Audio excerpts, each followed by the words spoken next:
સ્વામી, આપણે જે અત્યારે વાત કરી તમે કે અત્યારે જે બધા મંદિરો બની રહ્યા છે અત્યારે આપણો સુવર્ણ કાળ કહેવાય, પણ આજથી જ આપણે 400-500 વર્ષ પહેલાં વિચારીએ તો ઈસવીસન 1500થી જે મુઘલોએ જે આક્રમણ કર્યું, પછી બહારના જે આક્રાંતાઓ બધા ભારતમાં આવ્યા, એમણે સૌથી પહેલો પ્રહાર મંદિરો ઉપર જ કર્યો હતો. કારણ કે એમણે એવું જ વિચાર્યું હતું કે અમને કલ્ચરને જો આપણે તોડી પાડીશું તો આપણે ત્યાં રાજ કરી શકીશું. બરાબર. એમાં આપણે જોયું કે નોર્થના તો ઘણા બધા મંદિરો એમાં તૂટ્યા છે, અને આ બધું આઈ થિંક 1500થી લઈને 1700માં વધારે બન્યું. અને એ જ સમયગાળો એવો હતો કે જ્યારે ભગવાન સ્વામિનારાયણ પૃથ્વી પર આવ્યા, અને તો એમને આ સમયે જે ધર્મ પ્રચાર કરવામાં ઘણી બધી તકલીફો પડી હશે. કારણ કે તે રાજા રજવાડાનો સમય બી હતો, અંગ્રેજોનો સમય બી હતો, મુગલોનું બી કંઈક અંશે હતું. તો એ વખતમાં આ સ્વામિનારાયણ સંપ્રદાયના પાયા કઈ રીતે નખાણા, એને થોડુંક ઐતિહાસિક આપણે વાત કરીએ. જુઓ, આ ઇતિહાસના પાનાઓ ખુલ્લા પડ્યા છે. આપણી લાઇબ્રેરીઓ અને વર્લ્ડની લાઇબ્રેરીઓ ખુલ્લી પડી છે, સૌ કોઈ જોઈ શકે છે. ઇન્ડિયા સોને કી ચિડિયા ગણાતું હતું, એ પણ એક સમય હતો. અહીંયા સમ્રાટ સિકંદરથી લઈ અને અનેક આક્રમણકારો આવ્યા.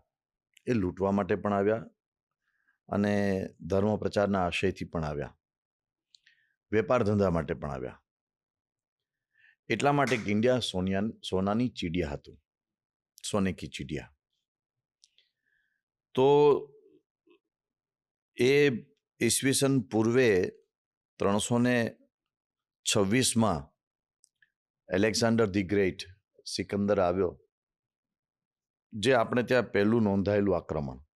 એના પહેલા કોઈ આક્રમણો થયા હશે તો રેકોર્ડેડ નથી. તો ત્યારથી લઈને છેક 1947માં ભારત આઝાદ થયું ત્યાં સુધીમાં જે આપણો ઇતિહાસ નોંધાયો છે, એમાં 18મી સદીના ઇતિહાસને ડાર્કેસ્ટ પીરિયડ કહેવામાં આવે છે. આક્રમણો ઘણા થયા. ગ્રીકો આવ્યા, હુણ, શક, કુષાણો એ બધા આવ્યા. ત્યાર પછી મુસ્લિમો, અલગ અલગ વંશના લોકો, બ્રિટિશ લોકો, ફ્રેન્ચ લોકો, ડચ લોકો, પોર્ચુગીઝ લોકો, એ બધા જ આવ્યા.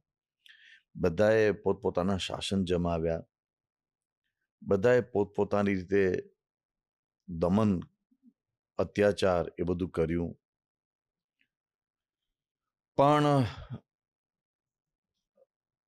H.H. ડોડવેલ કરીને એક બહુ જ મોટા કેમ્બ્રિજ હિસ્ટ્રીના લેખક થઈ ગયા. એમણે આને ડાર્કેસ્ટ પીરિયડ કીધો છે, 18મી સદીના ઇતિહાસને. એનું કારણ શું હતું? તો એ એક એવો આમ કન્ફ્યુઝનનો સમય હતો કે બ્રિટિશ લોકો ધીમે ધીમે સત્તામાં ઉભરી રહ્યા હતા, એટલે એમનો પણ પૂરો પાવર નહોતો. બીજી બાજુ રાજા મહારાજાઓ, રજવાડાઓ એ અંદરો અંદર એકબીજા સાથે સતત નાના મોટા યુદ્ધો કર્યા કરતા હતા. એટલે રાજા મહારાજાઓમાં એકતા, સંપ એવું બધું નહોતું. ત્રીજી બાજુ મુગલ સત્તા અસ્ત પામી રહી હતી, એટલે એનું પણ છૂટું છવાયું. એના જે સુબાઓ હતા એ પોતે જ ક્યાંક રાજાઓ બની ગયા અને એ પોતે સ્વતંત્ર થઈને પોતાની રીતે મનમાની કરતા હતા. બીજા બાજુ મરાઠા શાસનમાં પણ વિભાગો પડી ગયા હતા. હોલકર, સિંધિયા, બધા અલગ વિભાગો પડી ગયા હતા. પેશવાઈ સત્તા વગેરે જુદું પડી ગયું હતું. અને બધા જ એકબીજા સાથે નાની મોટી એવી લડાઈઓ કરી રહ્યા હતા. એ સમયે વેપાર માટે ઈસ્ટ ઇન્ડિયા કંપની, આમ તો ઈસ્ટ ઇન્ડિયા કંપની એક બ્રિટિશ ઈસ્ટ ઇન્ડિયા કંપની હતી, એક ફ્રેન્ચ ઈસ્ટ ઇન્ડિયા કંપની હતી, એક ડચ ઈસ્ટ ઇન્ડિયા કંપની હતી. 3 અલગ અલગ ઈસ્ટ ઇન્ડિયા, નામ એક જ, પણ બ્રિટિશ ઈસ્ટ ઇન્ડિયા કંપની. એવી રીતે ડચ ઈસ્ટ ઇન્ડિયા કંપની. આજે પણ હોલેન્ડમાં, એમ્સ્ટરડમમાં એની ઓફિસ આજે પણ છે ઈસ્ટ ઇન્ડિયા કંપનીની. તો એ ઈસ્ટ ઇન્ડિયા કંપનીના બધા વેપારીઓ અહીં આવ્યા.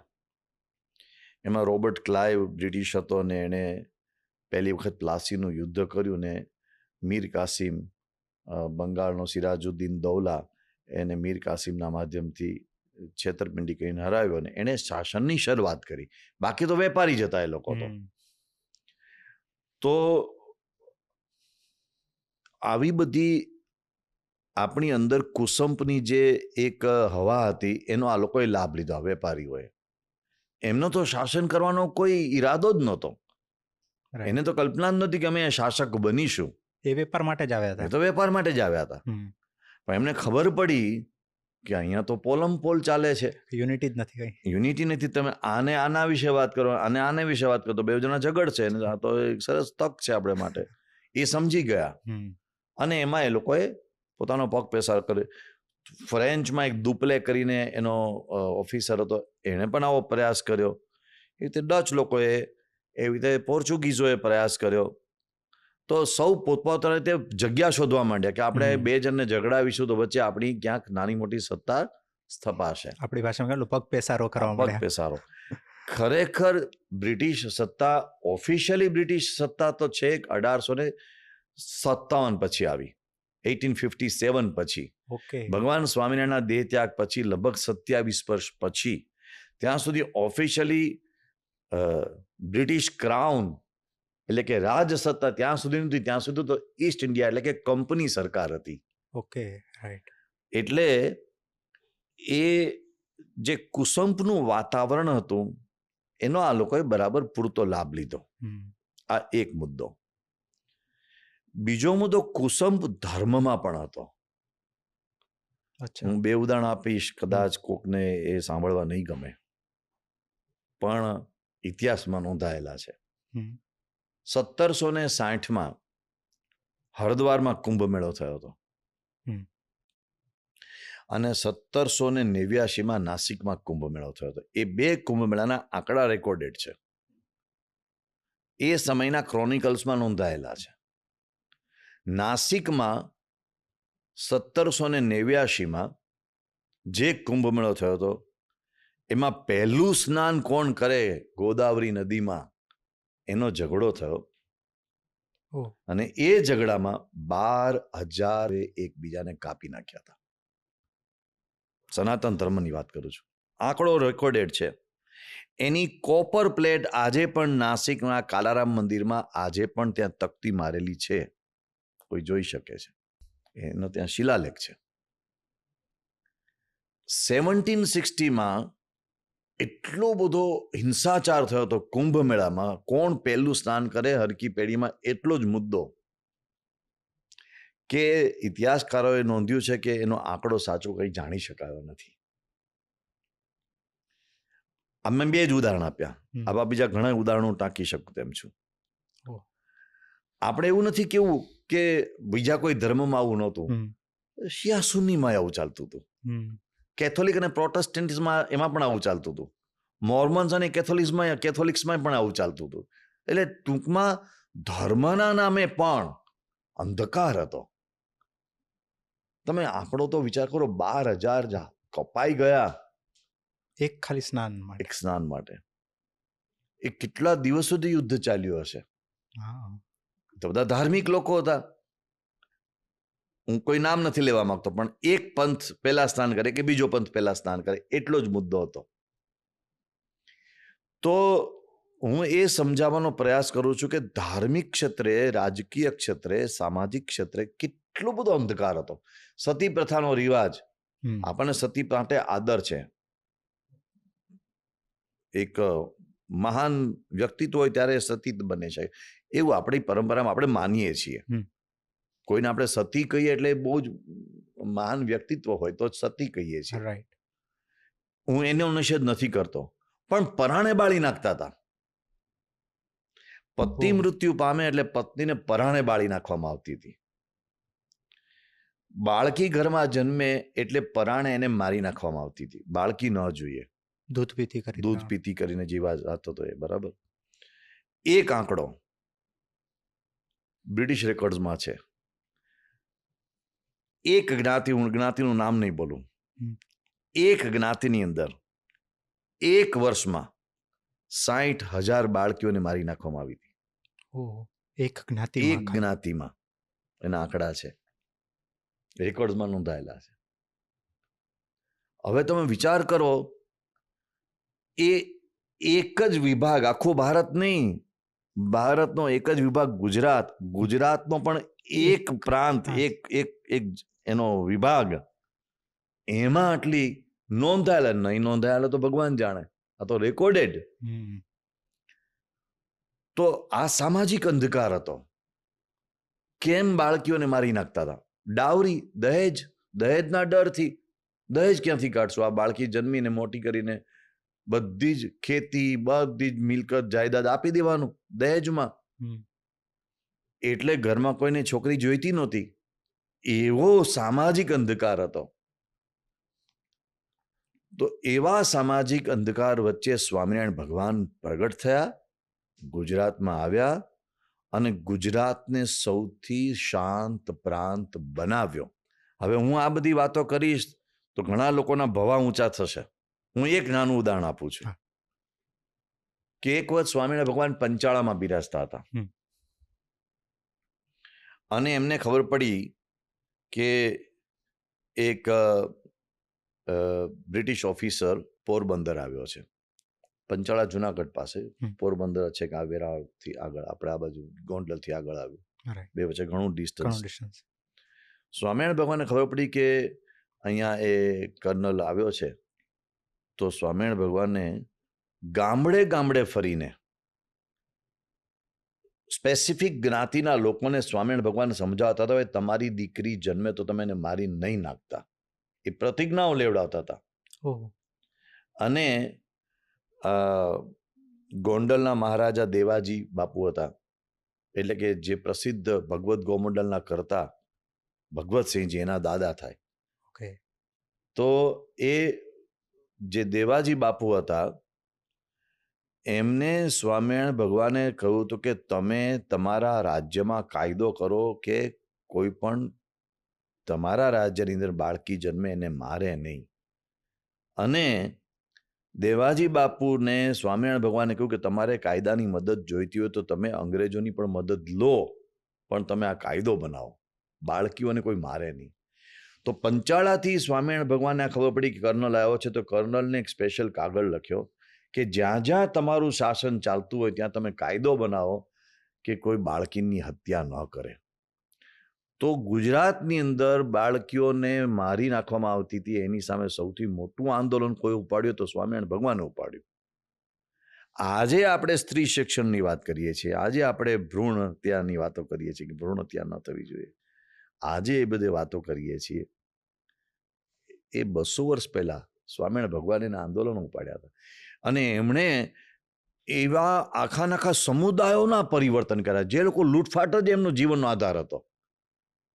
ગુજરાતમાં કોઈ એક ગામથી બીજા ગામ પગપાળા કે ગાડામાં કે ઘોડેસવારી કરીને જતું હોય તો એને સાથે પોતાની સાથે 2 રક્ષકો રાખવા જ પડતા હતા, લૂંટી જ લે લોકો. તો સ્વામિનારાયણ ભગવાને એ જે લૂંટનારી જે કોમો હતી એવી આખી કોમોને સુધારી. 1-2 વ્યક્તિને તો સુધાર્યા જ, આખી કોમમાં એમણે પરિવર્તન આણ્યું કે આપણે શા માટે લૂંટવા જોઈએ લોકોને. તો ગુજરાતમાં એના કારણે શાંતિ સ્થપાઈ. તો ઈસવીસન 1823માં સ્વામિનારાયણ ભગવાન ધામમાં પધાર્યા. એના 7 વર્ષ પહેલા બોમ્બે કુરિયર નામનું એક મેગેઝિન પ્રકાશિત થતું હતું. એવું એક બીજું મેગેઝિન પ્રકાશિત થતું હતું, એશિયાટિક જર્નલ, કલકત્તાથી પ્રકાશિત થતું હતું. આમ લંડનમાં એની એડિટિંગ ઓફિસ હતી, એશિયાટિક જર્નલ. તો 1823માં લંડનથી એ મેગેઝિન પ્રકાશિત થયું. એમાં રિપોર્ટરે ગુજરાતમાં ગામડે ગામડે ફરીને એક સર્વેક્ષણ કર્યું હતું કે 1801માં સ્વામિનારાયણ ભગવાને પોતાનું ધર્મ પ્રવર્તનનું કાર્ય ચાલુ કર્યું અને 1823માં ગુજરાત અગાઉ ક્યારેય શાંત નહોતું એટલો શાંત પ્રાંત બની ગયો છે. અને એનો યશ સ્વામિનારાયણ ભગવાનને છે. આ એશિયાટિક જર્નલે નોંધ્યો છે. એટલે તો બ્રિટિશ લોકો હતા, એ શા માટે સ્વામિનારાયણ ભગવાનને યશ આપે? એ તો પોતે યશ ન લે કે અમે શાંત કર્યું છે. પણ એ લોકો સ્વામિનારાયણ ભગવાનથી એટલા માટે પ્રભાવિત થયા કે 1809માં પહેલી વખત સ્વામિનારાયણ ભગવાનને ખેડામાં 4 બ્રિટિશ ઓફિસર મળ્યા હતા. પહેલી વખત સ્વામિનારાયણ ભગવાન 1801માં ધર્મ ધુરંધર બન્યા 21 વર્ષની ઉંમરે. બરાબર. 1801માં રામાનંદ સ્વામીનો દેહ ત્યાગ થયો. હું આ ઈસવીસનની બધી વાત કરું છું. 1801માં રામાનંદ સ્વામી એમને ગાદી સોંપી, એ ધર્મધુરંધર બન્યા. એમણે સ્વામિનારાયણ સંપ્રદાયની ત્યાંથી આખી ધર્મચક્ર પ્રવર્તનની પ્રવૃત્તિ કરી. 1809 સુધી એમને કોઈ બ્રિટિશ ઓફિસર મળ્યો નથી. 1809માં 4 જણા પહેલી વખત મળ્યા, 4 જ વ્યક્તિ અહીંયા ખેડામાં મળ્યા એમને. હમ. ત્યાર પછી 10 વર્ષ વીત્યા. 10 વર્ષ પછી અમદાવાદની અંદર પેશવાઈ સત્તા અને ગાયકવાડી સત્તાનો અંત આવ્યો અને અમદાવાદમાં બ્રિટિશ શાસન આવ્યું. તો 1817ના નવેમ્બરમાં આ લોકોએ બ્રિટિશ એ સંભાળ્યું, અહીંનું શાસન અમદાવાદનું સંભાળ્યું. અને એમને પહેલું કામ શું કર્યું? તો સહજાનંદ સ્વામી મહારાજને બોલાવો. સત્તામાં આવ્યા પછી સત્તામાં આવ્યા પછી અમદાવાદમાં એમણે સહજાનંદ સ્વામી મહારાજને બોલાવ્યા અને એમણે સહજાનંદ સ્વામી મહારાજને કહ્યું તમે તમારું અહીંયા મંદિર બાંધો. એમણે જમીન આપી. હવે કેમ એમણે આપી? એમણે કેમ ચર્ચ ન બાંધ્યું? એમણે ચર્ચ બાંધી શક્યા અને બાંધ્યા છે. એ લોકોએ ચર્ચ બાંધ્યા જ છે.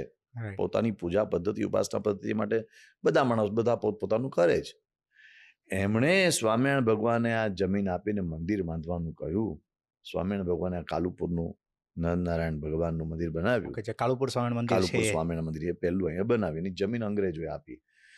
તો અંગ્રેજોને સ્વામિનારાયણ ભગવાન માટે એક રિસ્પેક્ટ હતો, એક માન હતું, એક આદર ભાવ હતો કે આમણે કેટલું કાર્ય કર્યું છે. આમણે કેટલી ગુજરાતમાં શસ્ત્ર વગર શાંતિ સ્થાપી છે. અને એ શસ્ત્ર વગર શાંતિ સ્થાપિત કરવા માટે એમના ઉપર બહુ લોકોએ છાણા થાપ્યા હતા. એમના ઉપર ઘણા લોકોએ વિરોધ કર્યો હતો. આણંદ જ એનું એક ઉદાહરણ છે. અમદાવાદમાં પેશવાએ એમનો વિરોધ કર્યો હતો. અમદાવાદમાં એનું ઉદાહરણ પેશવાય નથી પણ અહીંયા સૂબો હતો. પેશવાઈ સત્તામાં એક સૂબો હતો. તો અમદાવાદમાં એનું ઉદાહરણ છે. તો એવા ઘણા બધા ઉદાહરણો છે જ. પણ એ વિરોધ સહન કરીને પણ એમને સનાતન હિન્દુ ધર્મને ટકાવવા માટે, વૈદિક પરંપરાને ટકાવવા માટે જબરજસ્ત પુરુષાર્થ કર્યો. તમે એક વિચાર કરો, સ્વામિનારાયણ ભગવાને યજ્ઞમાં હિંસા થતી હતી, પશુઓને બલિ આપવામાં આવતા હતા, તો એમણે યજ્ઞ બંધ ન કરાવ્યા, અહિંસામય યજ્ઞો ચાલુ કર્યા. અને કેવા મહાન યજ્ઞો કર્યા એમણે. તો વૈદિક પરંપરાને એમણે સુંદર રીતે સમારી. એટલે કવિ નાનાલાલે બહુ સરસ કહ્યું છે કે સહજાનંદ સ્વામી શું કર્યું? તો આપણી સનાતન ધર્મની ભાંગેલી ક્યારીઓને સમારી. એમના શબ્દોમાં કહીએ તો ગુજરાતને સરયુ નીરથી ધોઈને બ્રહ્મ ભીનો કીધો. ગુજરાતને સાફ કરવાનું કાર્ય કર્યું છે. સ્વામિનારાયણ ભગવાન માટે એક ચંદ્રશંકર પ્રાણશંકર શુક્લ નામના વિદ્વાન, જે સ્વામિનારાયણ સંપ્રદાયના નહોતા, એમણે બહુ અદ્ભુત વાત લખી છે. એમણે લખ્યું કે જો સહજાનંદ સ્વામી ગુજરાતમાં ન પધાર્યા હોત તો ગુજરાત કેવું હોત? તો આજે જેને આપણે ગરવી ગુજરાત કહીએ છીએ, ગુજરાત આપણને જોવું ન ગમે એટલું ગંદુ હોત, સામાજિક દ્રષ્ટિએ ગંદુ હોત. એમ કહીને એમને જે આપ્યો છે, ચિતાર આપ્યો છે કે સહજાનંદ સ્વામી અને એમના સાધુએ કેટલી હદે પુરુષાર્થ કર્યો છે ગુજરાતનો ઉદ્ધાર કરવામાં. તમે એને ભગવાન તરીકે ન સ્વીકારો એ તમારી શ્રદ્ધા હોય તો ભલે, ન હોય તો કાંઈ નહીં, પણ એમના પ્રદાનને તમે નકારી ન શકો. એમણે ગુજરાતને અહીંથી અહીં સુધી લઈ જવામાં જે કર્યું છે એને તમે નકારી ન શકો. એટલે ભગવાન સ્વામિનારાયણના મહાન સંત કવિ મુક્તાનંદ સ્વામી એક બહુ જ અદ્ભુત પંક્તિ લખી છે. પ્રેમે પ્રગટ્યારે સૂરજ સહજાનંદ, અધર્મ અંધારું ટાળ્યું. એમને અંધારું દૂર કર્યું. એટલે કનૈયાલાલ મુનશી એમને જ્યોતિર્ધર શબ્દ વાપરે એના માટે. મહાત્મા ગાંધીજીએ ત્યાં સુધી કહ્યું કે જે કાર્ય રાજદંડ નથી કરી શક્યો અને ક્યારે નહીં કરી શકે તે કાર્ય એકલા સહજાનંદ સ્વામીએ ગુજરાતમાં કર્યું હતું. આવું મહાત્મા ગાંધીજીએ કહ્યું. અને ગાંધીવાણી પુસ્તકમાં આ છપાયેલું અવતરણ છે. તો ભગવાન સ્વામિનારાયણનું અપાર પ્રદાન, આ બધો જ રેકોર્ડેડ હિસ્ટ્રી છે. આ કોઈ બનાવેલી વાત નથી. બધા જ ઇતિહાસની લાઇબ્રેરીના પાનાઓમાં, ઇતિહાસમાં આ બધું પ્રસ્તુત છે.